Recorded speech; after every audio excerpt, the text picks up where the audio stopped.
ఇట్లా ఉంటే ఏమైనా డబ్బులు వస్తే ఏమైనా డెవలప్మెంట్ చేసుకుందామని చెప్పవచ్చు, అంతకంటే ఎక్కువ లేకపోవచ్చు. నేను మొదటి నుంచి చెప్తున్నా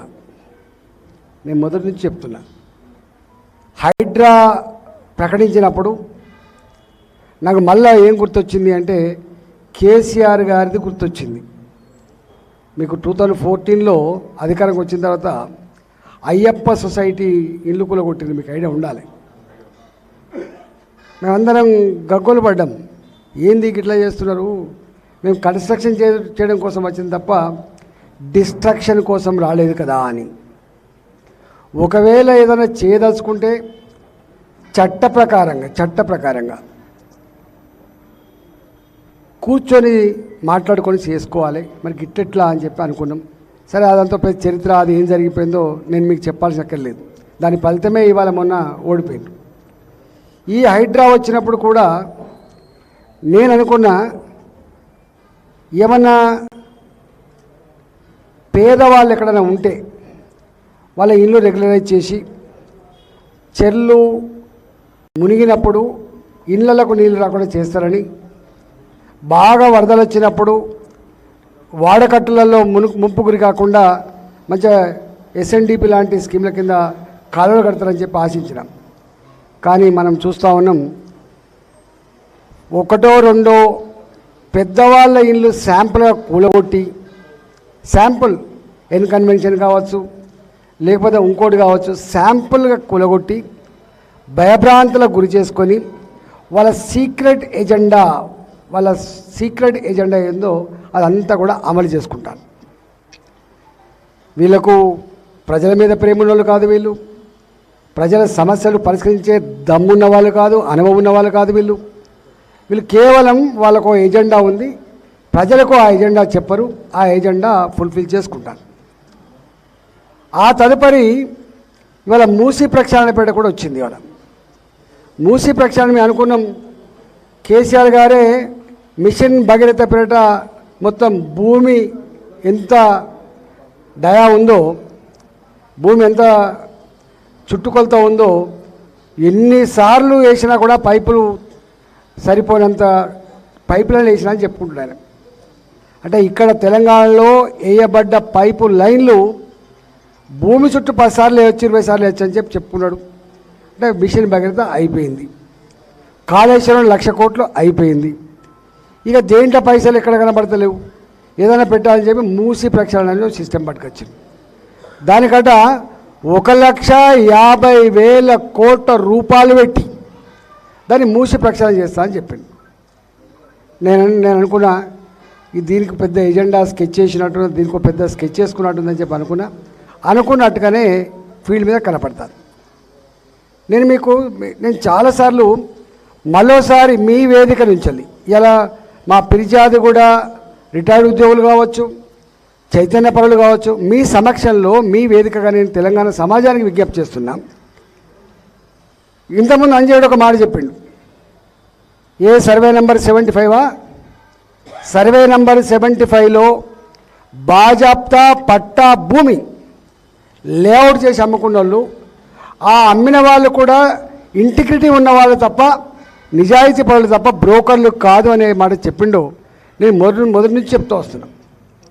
తెలంగాణలో కాకతీయ రాజులు నిర్మించిన చెరువులు కావచ్చు, నిజాం రాజులు నిర్మించిన చెరువులు కావచ్చు, ఎవరు నిర్మించినప్పటికి కూడా మీకు తెలుసు, 50 ఏళ్ల క్రితం 100 ఏళ్ల క్రితమో భూమికి పన్నులు కట్టేటువంటి స్తోమత లేక కూడా భూములు పెట్టుకున్నారు.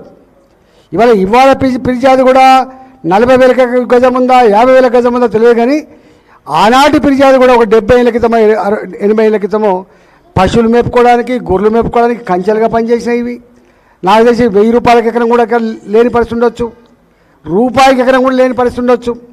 అంటే అట్లాంటి భూములు ఉన్నప్పుడు చెర్లు పోసుకున్నా ఎవరు సప్పుడు చేయలే, చెర్లు కట్టుకున్నా ఎవరు సప్పుడు చేయలే, పట్టా భూములు ఉన్నప్పటికి కూడా.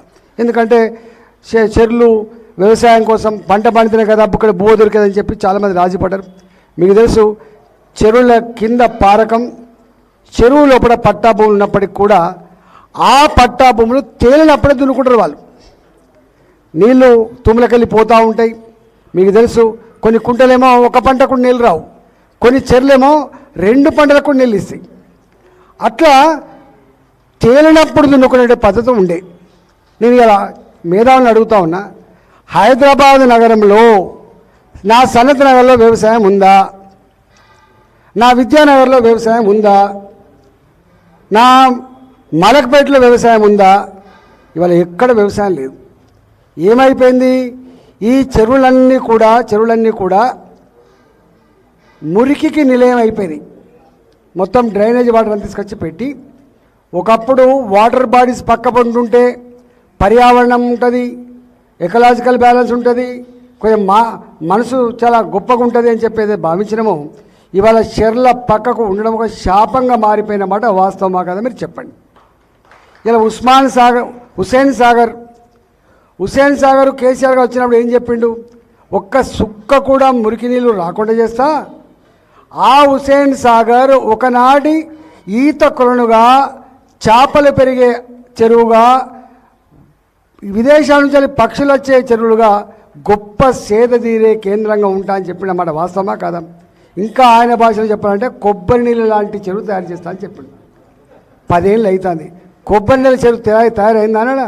చెప్పిన మాటలు ఎన్ని తెలుసు. ఒక మానవ అద్భుతాలు చేసిన అని చెప్పి మేము కూడా చెప్పినాం. కేసీఆర్ కనీసం ఆయన ఏదో ఒకటి చేసింది, కానీ ఈయనకు ఎమ్మెల్యేగిరి చక్కగా చేసిన అనుభవం లేదు. ఎంపీగా మీరు గెలిపిస్తే 5 ఏళ్ళు ఎన్నడూ వచ్చిన సందర్భాలు లేవు. ఓ మంత్రిగా పనిచేసిన అనుభవం లేదు. చెరువులు అంటే ఏందో అవగాహన లేదు. ఇవాళ హైదరాబాద్ నగరంలో తూములకు సీళ్లు వేసి, మత్తళ్ళల్లో కమ్యూనిటీ హాళ్ళు కట్టి నీళ్లు పోకుండా చేసి, ఇవాళ మురికి నీళ్ళని తీసుకొచ్చి చెరువులలో వేసి, వాళ్ళ పట్టా భూములు 365 రోజులు తేలకుండా, వాళ్ళ వ్యవసాయం చేసుకోకుండా, వాళ్ళకి అక్కడ రాకుండా ఉంచుతా అంటే ఉంటాయనే భూములు. వాళ్ళు రాత్రి మట్టి నింపుకొని దాన్ని నీళ్ళల్లో మునగకుండా చేసుకొని లేఅవుట్లకు పెట్టుకుంటే పట్టా భూమి కాబట్టి లేఅవుట్లకు పర్మిషన్ ఇచ్చినమాట. వాస్తవం కదా మీరు చెప్పండి. హైదరాబాద్లో వాళ్ళు ఏమంటున్నారు? నిజమేనా? వ్యవసాయం చేసినప్పుడు అంటేనేమో మేము మా భూమి మునిగినా కూడా ఒక పంట కన్నా అక్కడికొత్తా అని చెప్పి దున్నుకున్నాం, కానీ చెరువు కింద గుంటడు వ్యవసాయం లేదు. ఉల్టా మీరు మురికి నీళ్ళు నింపుతా ఉన్నారు. ఈ ఈగలేంది, దోమలేంది, మా బతికేంది? మేము మురికి నీళ్ళు నింపుతా అంటే మా భూములు మేము ఎందుకు త్యాగం చేయాలి? ఇది ఎక్కడి న్యాయం అని చెప్పి అడుగుతున్నమాట. వాస్తవం కదా మీరు చెప్పండి. ఒకవేళ ప్రభుత్వానికి ఈ మురికి నీళ్ళతో ఈ ప్రజల్ని వేధించాలనుకుంటే, ఏ చెర్లల్లో అయితే కొంత భూములు మురుగుతున్నాయో వాటికి అక్వైర్ చేసుకోవాలి. ప్రాజెక్టులు కడితే మనం అక్వైర్ చేసుకుంటాం, రోడ్లు వేస్తే భూములు అక్వైర్ చేసుకుంటాం. దేనికైనా ఇలా ఫార్మాసిటీ ఉంది, ఇబ్రహీంపట్నం సైడ్ ఫార్మాసిటీ ఉంది. 13,000 ఎకరాల భూములు అక్వైర్ చేసిండు. రింగ్ రోడ్ ఉన్నది, ఈ రింగ్ రోడ్ల భూములు అక్వైర్ చేయలేదా? ₹1 కోటి విలువైన భూమి ఉంటే 5 లక్షలకో 6 లక్షలకో గవర్నమెంట్ కట్టించినమాట. వాస్తవంగా మీరు చెప్పండి. గవర్నమెంట్ ఏం రేట్ ఇస్తుంది? రిజిస్ట్రేషన్ వాల్యూ ఇస్తుంది తప్ప, రిజిస్టర్డ్ వాల్యూ దానికంటే డబుల్ ఇస్తుందో లేకపోతే 2.5 టైమ్స్ ఇస్తుందో తప్ప అంతకంటే ₹1 ఎక్కువ ఇస్తుందా మీరు చెప్పండి.